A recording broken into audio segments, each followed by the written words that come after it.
From now on, this place is mine. And frankly, this business needs real leadership, not emotional women trying to play boss.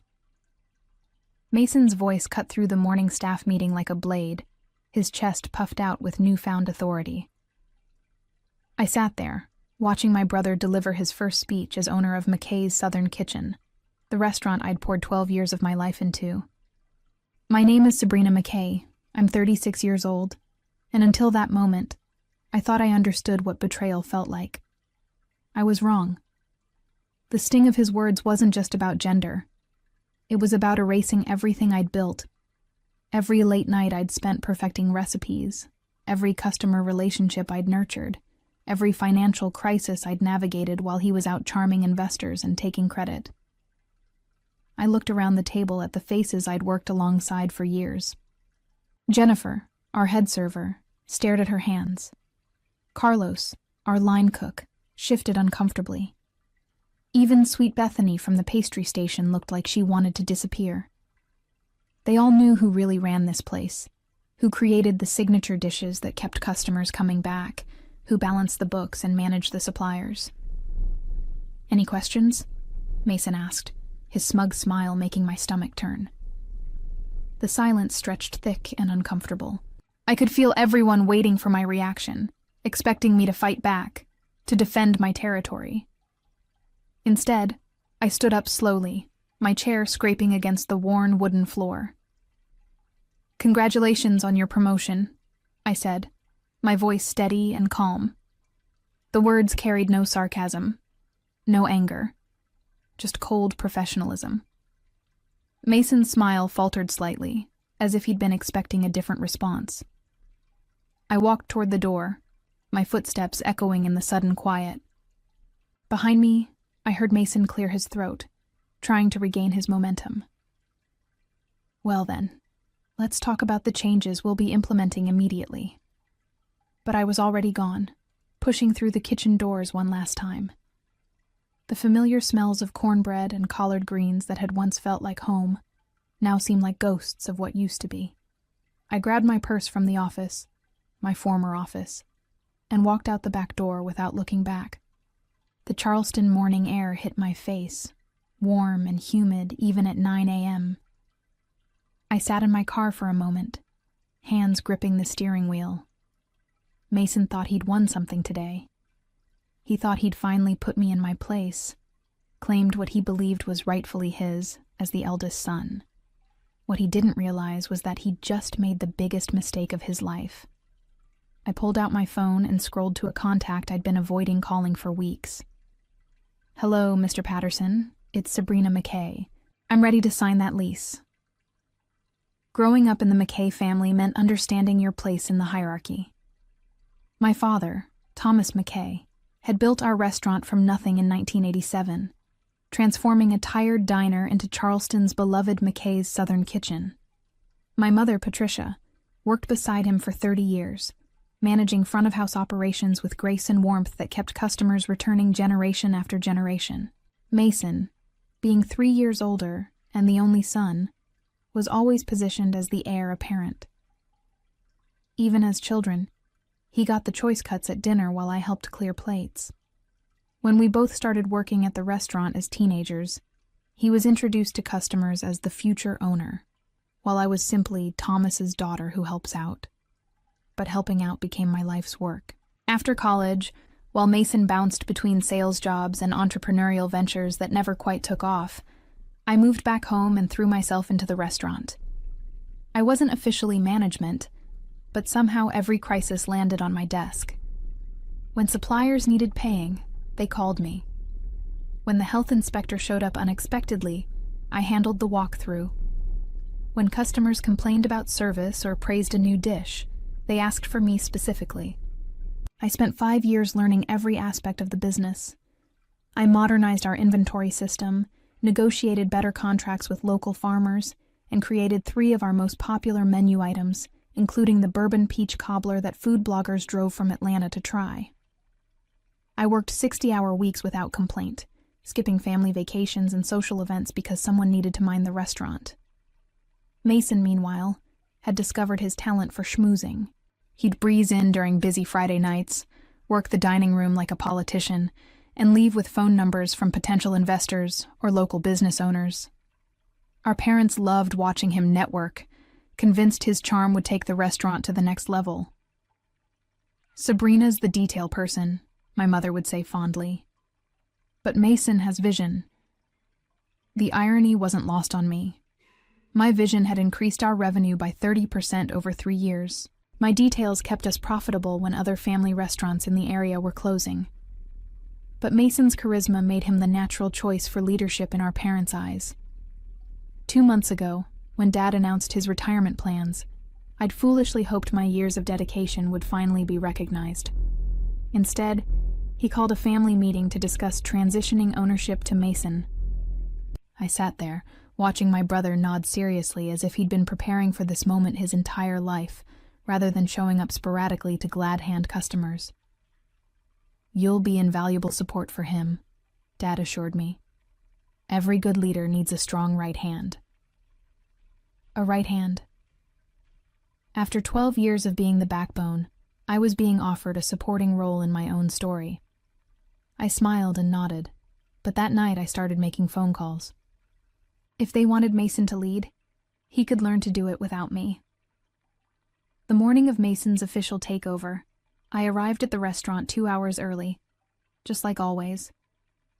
The prep work still needed doing, the books still required balancing, and somebody had to ensure we had enough supplies for the lunch rush. I'd been McKay's Southern Kitchen's unofficial operations manager for so long that the routine was embedded in my muscle memory. I was reviewing vendor invoices when Jennifer arrived for her shift. "Morning, Sabrina. Big day today, huh?" She tried to sound upbeat, but I caught the uncertainty in her voice. The whole staff had been walking on eggshells since the ownership announcement, unsure how things would change under Mason's leadership. "Just another day," I replied, not looking up from the paperwork. But it wasn't just another day, and we both knew it. Today would mark the beginning of something entirely different, though Mason had no idea just how different it would be. Carlos came in next, followed by Bethany with her usual cheerful energy that even workplace tension couldn't diminish. Our tiny pastry chef had been with us for 3 years, ever since graduating from culinary school. She'd developed a loyal following for her honey butter biscuits and seasonal fruit tarts that perfectly complemented our southern menu. "Is Mr. Mason here yet?" she asked, tying her apron strings. "He'll be here for the staff meeting at 9, I said. "You should probably know—" I stopped myself. Whatever I was about to say wouldn't help anyone. These people needed their jobs, and warning them about Mason's management style would only create problems they couldn't solve. At exactly 9 a.m., Mason strode through the front door, wearing a new button-down shirt and slacks, instead of his usual jeans. He'd clearly dressed the part of restaurant owner, right down to the expensive watch I'd never seen before. Behind him trailed our parents, both beaming with pride at their son's big moment. "Everyone to the dining room," Mason announced, his voice carrying new authority. We gathered around the large round table near the kitchen, the same spot where we'd held countless staff meetings over the years. But this felt different, formal and uncomfortable in a way our workplace had never been. Dad made a short speech about family legacy and new leadership, then handed Mason a set of keys with ceremonial flourish. Mom dabbed at her eyes with a tissue. Mason accepted the keys like he was receiving a crown, then launched into his vision for the restaurant's future.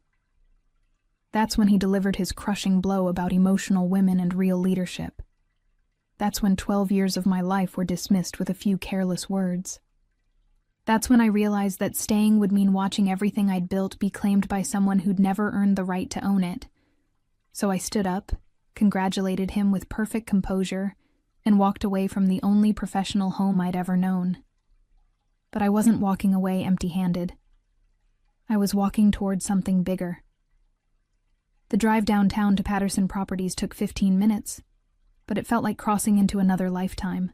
3 weeks earlier, I'd toured the empty storefront on King Street, purely as a fantasy. a what-if exercise to help me cope with the frustration of watching Mason coast on my achievements. The space was smaller than McKay's southern kitchen, with exposed brick walls and floor-to-ceiling windows that flooded the interior with natural light. "Still interested?" Mr. Patterson asked when I called him from the restaurant parking lot. "More than ever," I replied, surprising myself with how certain I sounded. "Can you be here in an hour? I've got another party looking at it this afternoon." I'd been preparing for this moment without fully admitting it to myself. For weeks, I'd been quietly documenting everything. Supplier contracts, customer preferences, recipe modifications I'd made over the years. I'd even taken photos of our most popular plating presentations, telling myself it was just for my personal portfolio. The truth was, some part of me had been planning an exit strategy since the day Dad announced Mason's promotion. The storefront was exactly as I remembered it, rough around the edges but full of potential. The previous tenant had been a boutique that never quite found its audience, leaving behind elegant lighting fixtures and a half-finished kitchen that could be modified for a smaller operation. "What kind of timeline are you thinking?" Mr. Patterson asked as we walked through the space. "I need to be open within 2 months," I said, mentally calculating how long I could survive on my savings while building a customer base. "Is that possible?" He raised an eyebrow. "Ambitious. But this space has all the basic infrastructure you'd need for food service. The real question is whether you can handle the permitting and build-out in that time frame." I thought about all the regulatory hurdles I'd navigated for McKay's over the years, all the health department inspections I'd managed, all the vendor relationships I'd cultivated. "I can handle it." We spent the next hour discussing lease terms and renovation requirements. The rent was higher than I'd hoped, but manageable if I kept overhead low initially. I'd have to be chef, manager, and marketing department all in one, at least until revenue could support additional staff. Walking back to my car, I felt a strange mix of terror and exhilaration. I was about to bet everything on my belief that customers would follow quality food and genuine hospitality, regardless of the McKay family name. It was the biggest risk I'd ever taken, but it felt more honest than staying to watch Mason destroy what I'd spent 12 years building.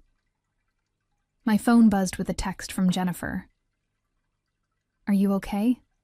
Mason's asking where you went." I stared at the message for a long moment, then typed back, "I'm fine. Take care of yourself." The next 2 hours were a blur of phone calls and paperwork. Lease agreements, insurance applications, contractor estimates for kitchen modifications. I called every vendor I'd worked with at McKay's, carefully explaining that I was starting a new venture and asking about their standard terms for new accounts. Most were surprised but supportive, especially Tony from Coastal Produce, who'd been delivering to our family restaurant since I was in high school. "About time you went out on your own," he said. "You've been running that place for years anyway." By the time I drove home that evening, I had a signed lease, 3 contractor estimates, and a business license application ready to submit. I also had a knot in my stomach the size of a dinner plate, and the growing realization that I'd just made a decision I couldn't undo. I poured myself a glass of wine and sat on my front porch, watching the Charleston evening settle over the historic district. Tomorrow, Mason would start learning what it actually took to run a restaurant, and I would start proving that talent and dedication mattered more than family connections and entitled attitudes. The second week of Mason's reign at McKay's Southern Kitchen brought the first crisis. I heard about it through Bethany, who called me 3 days after I'd submitted my business license application. "Sabrina, I hope it's okay that I'm calling," she said, her voice nervous. "But we're having some problems at the restaurant, and I didn't know who else to ask." "What kind of problems?" I kept my tone neutral, though my pulse quickened. "Well, Mason changed our suppliers without checking the quality first. The cornbread yesterday was terrible. The cornmeal was too coarse and it fell apart. We had 12 customers complain. And the greens aren't cooking right because he switched to cheaper ham hocks that don't have enough fat." I closed my eyes, picturing the disaster. Our cornbread recipe was legendary in Charleston, passed down from my grandmother and perfected through decades of trial and error. The specific cornmeal blend came from a mill in South Carolina that cost more than generic brands, but produced the silky texture our customers expected. What did he say when you brought it up? He told me to stop questioning his decisions and figure out how to make it work. Jennifer tried to explain that customers were asking for their money back, but he said people complain about everything, and we shouldn't cater to whiners. My stomach clenched. Those whiners were loyal customers who'd been eating our cornbread for years. They knew the difference between the real thing and a cheap substitute. "I'm sorry you're dealing with this," I said carefully. "But Mason's in charge now. He'll have to learn through experience." "That's just it," Bethany continued. "I don't think he wants to learn. He keeps saying the old ways were inefficient and that customers won't notice small changes if we market properly. Yesterday, he hired some marketing consultant who wants to rebrand us as upscale casual and add items like quinoa salads to the menu. Quinoa salads? At a traditional Southern restaurant that built its reputation on authentic comfort food. I had to admire Mason's ability to miss the point so completely. "Bethany, can I ask you something? Are you happy working there?" The pause told me everything I needed to know. "I love cooking," she said finally, "and I love the regulars who've become like family. But it's getting hard to take pride in what we're serving when Mason won't listen to anyone who's actually worked in the kitchen." "I understand," I said.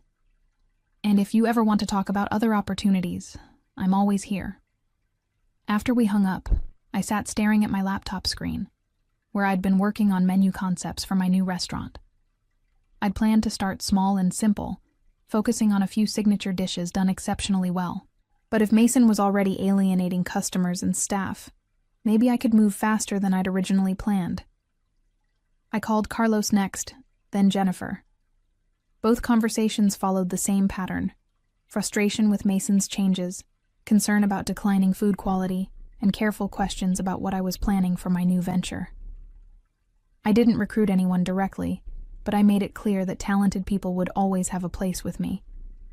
By the end of the week, I had 3 staff members asking detailed questions about my timeline. More importantly, I had a clear picture of how quickly McKay's Southern Kitchen was losing its way under Mason's leadership. He was changing everything that made us special while ignoring the operational expertise that kept us running smoothly. It was exactly the opening I needed, though I felt a pang of sadness watching my family's restaurant stumble. This wasn't how I'd wanted things to go. But Mason had chosen his path when he dismissed my contributions so callously. Now, I would show him what real leadership looked like. 3 weeks into my new venture, I received a call that changed everything. I was standing in my future restaurant, watching contractors install new equipment, when my phone rang with an unfamiliar number. "Miss McKay, this is Dr. Patricia Hendricks from the Charleston Food Network Association. I hope I'm not catching you at a bad time." The Charleston Food Network Association was a prestigious group of local chefs, restaurateurs, and food writers who promoted the city's culinary scene. Getting their attention usually took years of established success. "Not at all, Dr. Hendricks. How can I help you?" "I've been hearing some interesting things about your new restaurant project. Word travels fast in our community, especially when someone with your reputation decides to strike out on their own." My reputation. I'd never thought of myself as having a reputation beyond the walls of McKay's Southern Kitchen, but Charleston's food scene was smaller and more interconnected than I'd realized.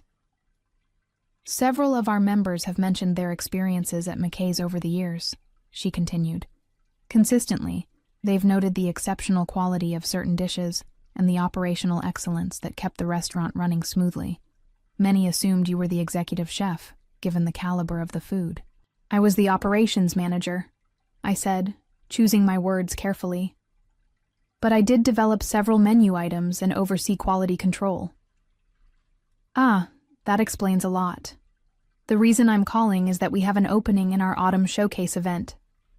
It's typically reserved for established restaurants, but we occasionally invite promising new ventures to participate. Would you be interested in representing your new establishment?" My heart hammered against my ribs. The Autumn Showcase was Charleston's premier food event, attended by food critics, tourism officials, and culinary enthusiasts from across the Southeast. Restaurants that participated often saw their reservations booked solid for months afterward. "I'd be honored," I managed, "but I should mention that we're still in the build-out phase. We haven't even had our soft opening yet."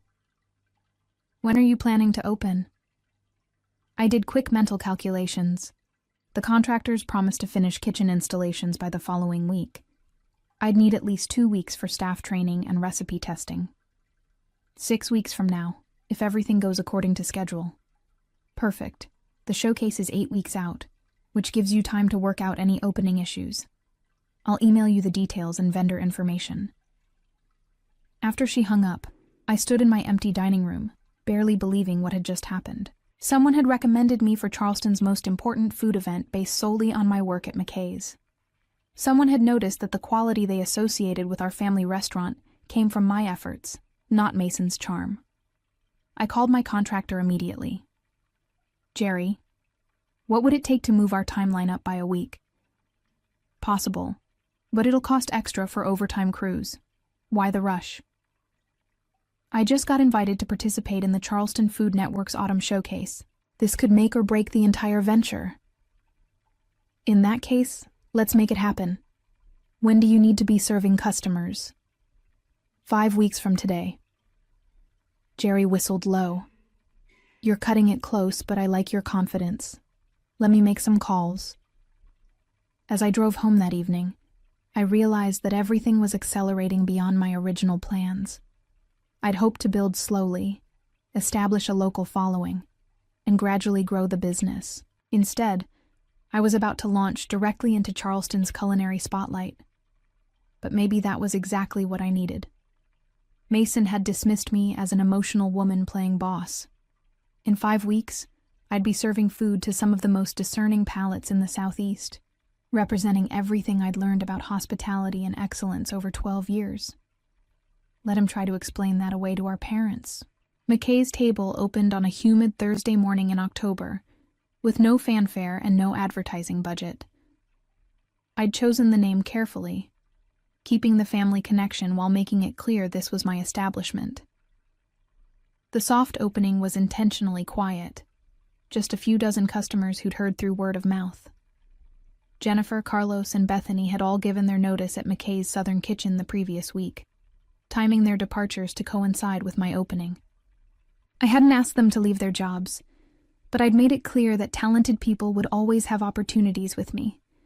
They'd made their own decisions about where they wanted to build their careers. Our first customer was Mrs. Eleanor Davidson, an 82-year-old widow who'd been eating lunch at McKay's Southern Kitchen every Tuesday for 15 years. She'd heard about my new place through Jennifer and wanted to see if I'd maintained the quality she remembered. "Honey, I sure have missed your cornbread," she said, settling into one of our mismatched chairs. "That new boy at your daddy's place just doesn't understand what makes food special." I served her our signature dish, pan-fried chicken with bourbon glaze, accompanied by cornbread made from the same mill I'd used for years, and greens slow-cooked with proper country ham. Her face lit up with the first bite. "This is it," she declared. "This is what I've been missing." Word spread through Charleston's network of food lovers faster than I dared hope. By Friday evening, we had a waiting list. By the following Tuesday, Mrs. Davidson had brought 3 friends. Carlos reported that customers were asking specifically for dishes I'd created at McKay's: the bourbon peach cobbler, the honey-glazed carrots, the cornbread that had become legendary among locals. "They keep saying the food tastes different at the old place," Jennifer told me during our Friday lunch rush. "Less soul, more corporate." I nodded but didn't respond. I wasn't interested in bad-mouthing Mason or the family restaurant. I was focused on building something positive, something that honored the traditions I'd learned while showcasing my own vision for Southern hospitality. The Charleston Food Network's Autumn Showcase arrived like a hurricane of opportunity and terror. I'd spent 2 weeks perfecting my presentation menu, choosing dishes that represented both traditional Southern cooking and my own innovations. The bourbon peach cobbler would be my signature dessert, alongside pan-fried chicken with honey bourbon glaze and my grandmother's cornbread recipe with a modern twist, herb butter infused with local honey. The event was held at the historic market hall, with 24 restaurants representing the best of Charleston's culinary scene. I'd never participated in anything this large or public, but my staff was ready. Carlos had practiced our chicken preparation until he could execute it perfectly under pressure. Bethany's dessert presentation looked like edible art. Jennifer moved through the crowd with natural grace, explaining our dishes to curious attendees.